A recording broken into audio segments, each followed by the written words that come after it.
Good morning, everyone. The Chief Executive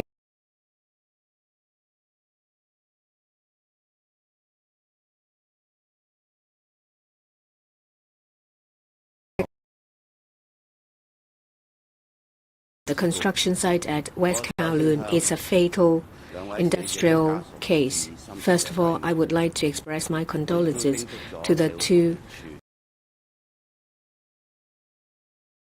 Social Welfare Department to provide urgent support. The acting Chief Executive, Mr. Cheng, has already taken the police to task for an criminal investigation. It will be assisted by the Labour Department. I've also asked about the update of the investigation, and I have expressed the importance of a speedy investigation to hold the perpetrators responsible. The Labour Department immediately carried out inspection to construction site with an enclosed area. So this is a swift measure. Every time there is an industrial accident, our heart sink. The Labour Department urges all practitioners to follow relevant guidelines and health and safety measures. Persons responsible should ensure that there is a safe working environment, proper training for workers to enhance their safety awareness. Workers themselves will have to abide by all the safety measures. Enhancing health and safety is a continuous task. All departments and bureaus will, as well as the Labour Department, of course, will do their best. Yesterday evening, I came back from Hangzhou, and I've expressed how I felt at the airport. One of the observations I have shared with you was that I fully recognize the contributions made by Hong Kong athletes, and they have my full support. During the first 2 days of the Hangzhou Asian Games, Hong Kong athletes have made great achievements. As at yesterday evening, we have obtained 3 gold, 4 silver, and 7 bronze medals, altogether 14 medals. Hong Kong athletes have been training non-stop, and they have earned glory for Hong Kong. We fully recognize the contributions they have made, and they have our full support. We will support Hong Kong athletes and the development of sports and athletes in Hong Kong. We have recently put in more resources. We have put in close to $7.4 billion in recent years, which is an increase about 42% on sports development. We have a 5-pronged approach to promote sports, that is, popularization, elite athletes, turning sports into an industry, as well as turning sports events into mega events. We have devoted about $6 million in various leisure sports activities, including the Sports Day for Hong Kong, to encourage a culture of exercising and playing sports. And through promotion of sports at schools and subsidizing national sports associations, we encourage people of all ages to play sports. In terms of elite athletes, we make use of the Elite Athletes Fund to provide funding to the Sports Institute to train about 1,300 local elite athletes. For this year, we have allocated more than $860 million. And the relevant construction work is being expedited to be completed by 2024, so that athletes will get an international standard training facilities. We also have a 2-pronged approach to support athletes to train and to study at the same time. We've also helped them to change the career path. In terms of mega events, we have enhanced the mega events and we subsidize NSAs to organize international events. We have increased the funding to $15 million. This year, there will be over a dozen of international sports games. In the coming 2 months, we have a tennis game, we have swimming games, golf, squash, and 3 aside games, and new mega events. Say, for example, in November, there is the Rally China Station. In terms of turning it into an industry, we have plenty of opportunities here. In 2019, in terms of sports industry, the GDP is about $39 billion, employing a huge number of employees. This will continue to develop. We need high-quality facilities. In the past decade, the government has done a lot of work to build infrastructure. Say, for example, main facilities at the Kai Tak Sports Park. They will be completed by phases by the end of 2024, so that in 2025, some of the games in the China National Games can take place in Hong Kong. We'll continue to take forward the development. We will encourage a culture of sports and enhance the level of our athletes. Since the start of the Asian Games, a lot of people have gone to shopping malls to watch live games. Shopping malls become one of the key popular areas visited by Hong Kongers during the night market. With the Mid-Autumn Festival and the National Day round the corner, I'm sure that night activities will become more vibrant. We will make use of the Victoria Harbour in Wan Chai, Kennedy Town, and Kwun Tong. The promenades at these locations will, starting from this week, launch a series of activities and events. There are other festive events as well. That includes the Tai Hang Fire Dragon Dance at Tai Hang.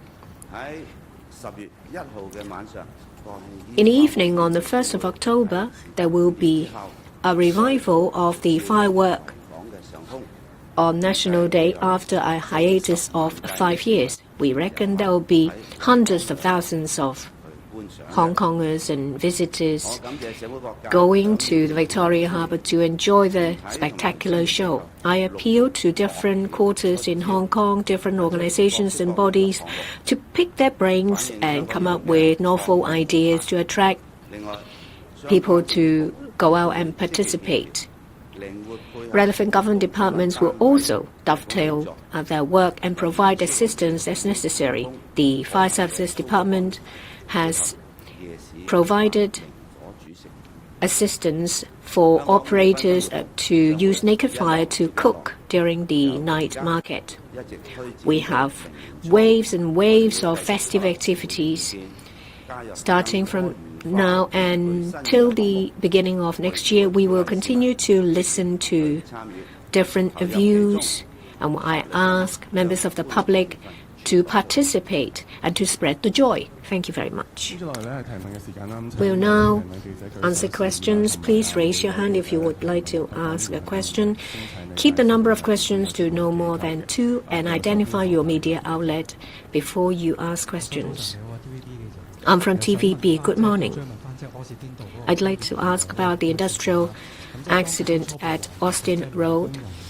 It's suspected that someone has not complied with guidelines or the law. So in terms of the regulatory regime, are there loopholes? Is there more you can do so that you can prevent people from flouting the regulations and guidelines? And yesterday, you were asked about the two brothers dying as a result of negligence in Sao Mau Ping. Yesterday, a press release was published saying that the contact had been made with the two brothers and found that they could take care of themselves. Unfortunately, we hear about the tragedy in the end. So, could more have been done by relevant department to prevent this from happening? About the industrial accident at the West Kowloon construction site, it was a serious accident. As I said, I attached great importance to the accident and I took the matter seriously. No one wanted the accident to happen. In terms of law, we have already strengthened the relevant requirements under the Occupational Health and Safety Ordinance. Those who violate the laws can be liable to a maximum imprisonment of 2 years. Of course, we can toughen penalties to penalize those who violate the law.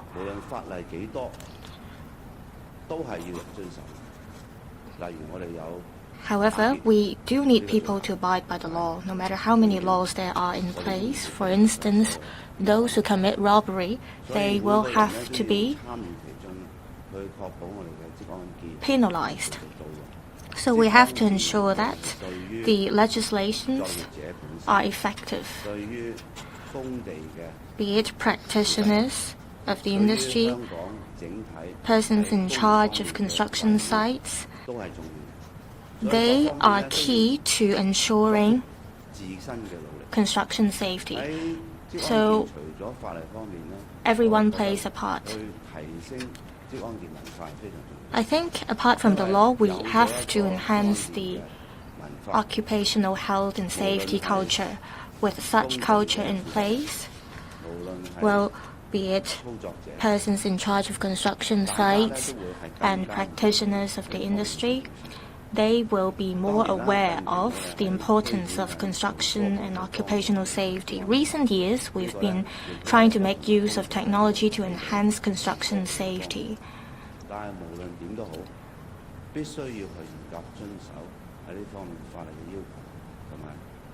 No matter what, we do have to abide by the relevant laws and guidelines in relation to construction safety strictly. There are lots of construction sites in Hong Kong. Everyone in charge of these construction sites have to play their role. As for the government, apart from enforcing the law, of course it will carry out inspections. It will hold people accountable when there are accidents. Apart from enforcing the law, the government will roll out new measures to prevent such accidents.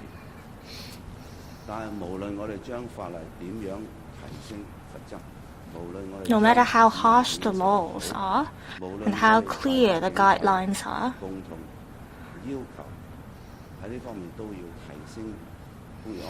we all have to enhance and promote the culture of construction safety.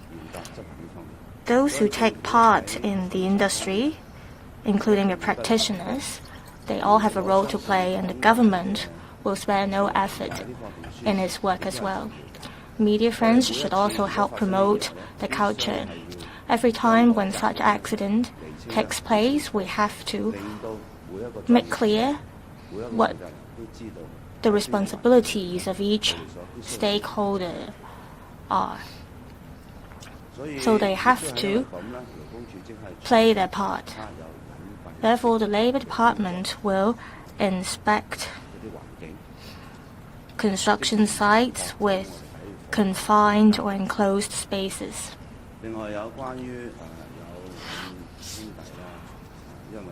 Turning to the incident or the tragedy involving the two brothers, the two intellectually disabled brothers who passed away in their home. According to the information provided by the hospital authority, as we have all heard just now, The authority has already released information that they have taken hold of. We understand that the two brothers had been living on their own after their mother was hospitalized during a 4-month period. We understand that they had self-care abilities. We have to wait for the autopsy to understand the cause of their death. I believe the police will conduct an investigation and submit a report to the coroner's court for the coroner's court to consider whether it is necessary to hold an inquest. We're all saddened by such incident.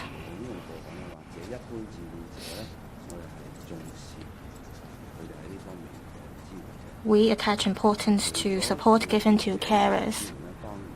Apart from giving support to carers,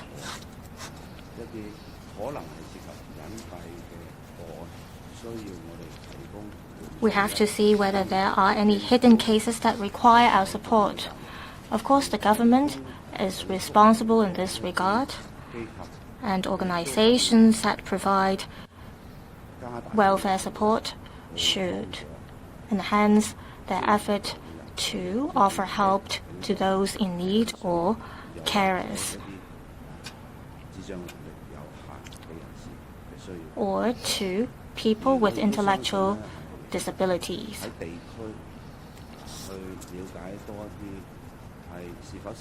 I believe at the community level we should also learn about whether there are families who need help, and therefore the district care teams come into play.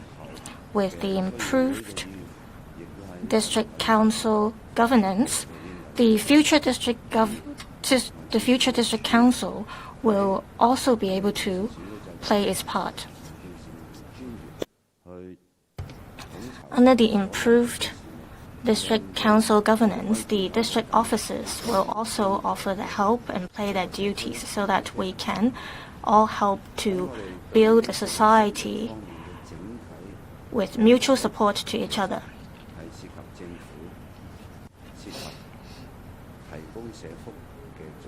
In terms of this, the government, organization offering welfare support, and district care teams, as well as volunteers, should work together. They all play an important part.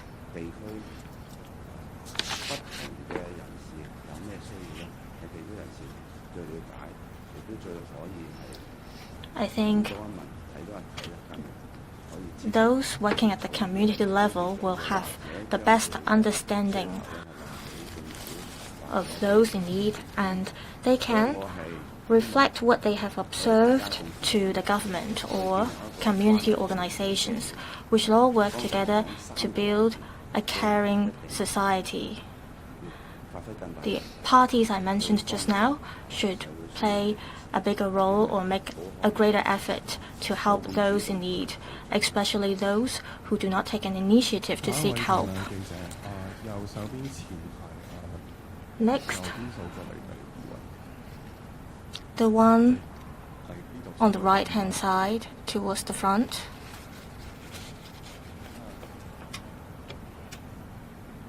Yes, over there. The other journalist over there, please. Kari from Bloomberg. I'm wondering, has Hong Kong received an invitation to attend APAC, and will you be attending APAC in November? And if not, who will the city send as a representative? And then secondly, I'd like to ask on the JX and whether crypto is too dangerous for retail. Can you repeat the second question? I'm wondering whether, what are the lessons you've learned from the JPEGs and whether crypto is simply too dangerous to use for retail? Well, according to APEC guidelines and protocol, the organizer should send invitation to the leader of the respective economies. I am still waiting for the invitation letter to be sent to me. we will attend in accordance with standard protocol. In regard to the incident of JPEX, I have explained very clearly the government position, which is, first of all, investors must invest on platforms which are licensed so as to ensure they are properly protected. The second is we have to ensure that information we disseminate should be transparent and as clear as possible. The third is we should promote investors' education so that they will understand how the products work and also how they can assess the risk that they have to face. I have already seen that SFC has already published information regarding platforms that are licensed, that are deemed to be licensed, or platforms that have been closed down, or platforms which have made application. This clear information will assist investors to make decision as to regard what they should do when they consider making investment. But I must repeat, their interests will be best protected if they invest on platforms which have been licensed.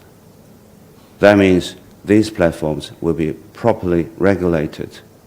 There will be proper risk control and proper standards that they must fulfill.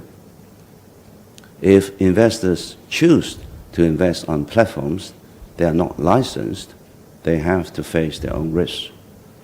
I advise them not to do so. That is why the government is so concerned about enforcing an effective licensing regime. And I urge everyone to try to understand the product and the risk as much as possible if they choose to invest on virtual assets. The government, the responsible authorities, and I think also people who engage in this business should all try to promote education in this regard. 時間關係咧，我哋答今日最後一位記者嘅提問嘅。左手邊前排嘅白色衫女記者。We'll take the last question. The lady in white. I'm from News. I have two questions. First, very soon the nomination period of the district council election will start, but we haven't seen any action taken by the government in terms of publicity. This is the first district council election after the improved electoral system. Do you have any publicity campaign in place to encourage participation and to help the public understand? In a week, there will be the Golden Week with the National Day. Well, have you made any preparations? Do you have any estimate figures of people coming to Hong Kong and people going to China to spend, to mainland China to spend? I believe that the EAC, the Electoral Affairs Commission, will make announcements as soon as possible. After that, there will be a series of briefing sessions and publicity activities being launched. The general public will know about details of the election arrangements, including polling stations and polling hours. We will continue our work in this regard because this is the first DC general election after the improved electoral system. It's very important. We will enhance our work on publicity and we will ensure that voting will be done in an orderly, fair and transparent manner. I appeal to the public to vote. In terms of the National Day Golden Week, we reckon there will be a large number of visitors coming to Hong Kong.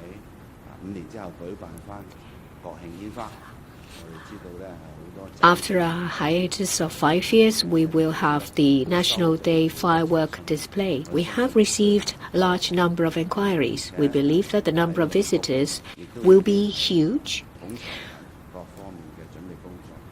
The Culture, Sports and Tourism Bureau has been doing a lot of preparation work.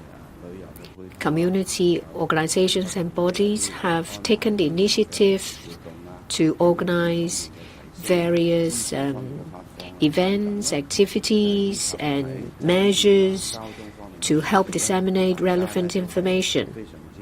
The hotel industry is also doing a lot of work to make preparations. I heard that everyone's mobilized for the Golden Week.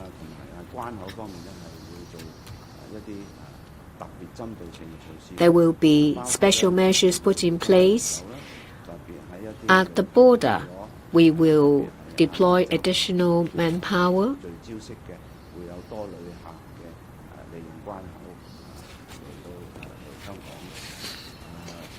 Especially at cross-boundary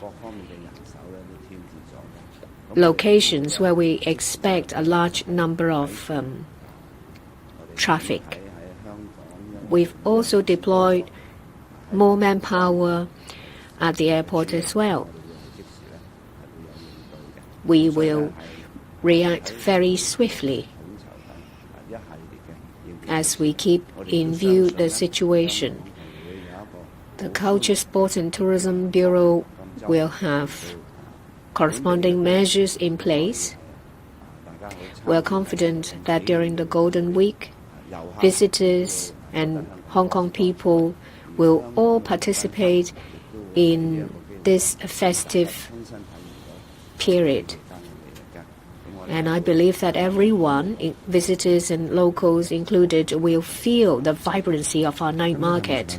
And I thank you all for your participation. That's the end of the press conference. If you have questions, you may ask them at different platforms.